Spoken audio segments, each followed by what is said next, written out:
Hi guys, good morning. So another day, today is Saturday, so wala tayong pasok today. Pansin nyo, parang yung mukha ko parang namaga kasi nga tumaba. Actually guys, papunta sana ako sa gym. First time ko meet up yung coach for free. Pero hindi pala siya makakapunta ng 10, so ginawa niyang 11. So balik muna tayo sa bahay kasi medyo mataas-taas pa naman yung oras. Malapit lang din dito yung tawag dito, yung aming gym. So ayun, okay lang din. Sige na nga, nabitin ako, sayang na, ready na ako, patakbo-takbo pa ako, tapos yun pala, hindi pala ano ng alas 10. Ay nako. Okay, mag-breakfast na lang muna tayo. Magka-coffee muna ako, guys. Bye! So, alright guys. So, balik na tayo. Maglalakad na tayo papunta ng gym.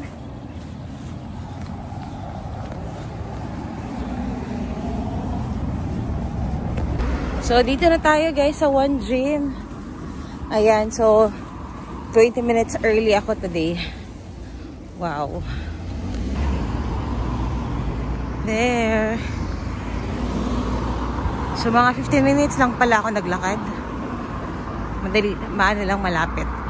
So, here is the One Gym.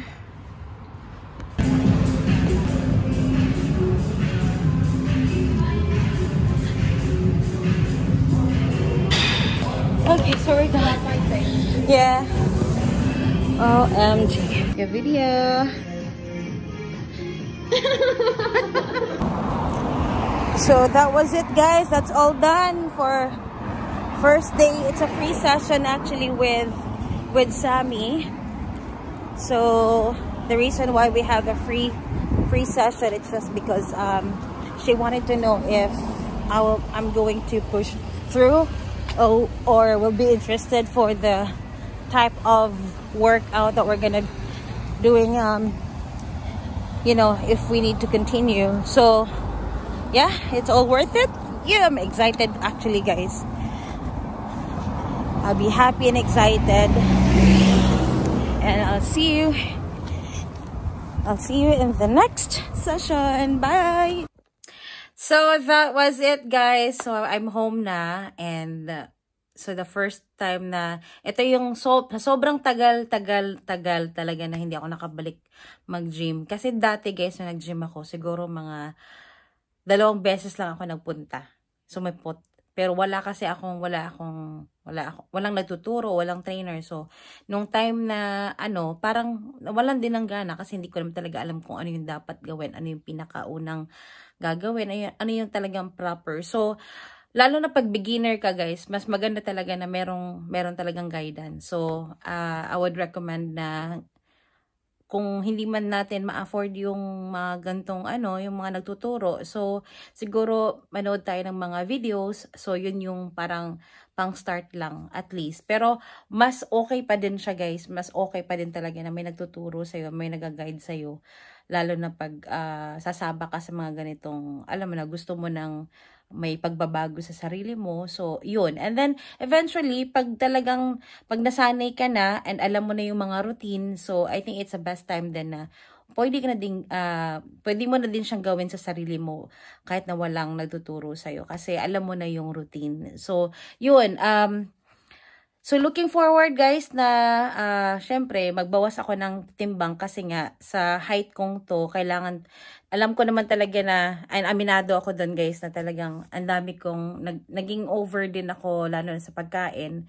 So, hindi ko din maaano na, yung figure mo talaga nagbago dahil din sa kagagawa ng pagkain.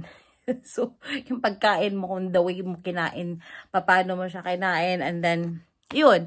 So, eto, nandito ako sa bahay, and mag-ano lang ako ng, ito na, mag-chicken tayo.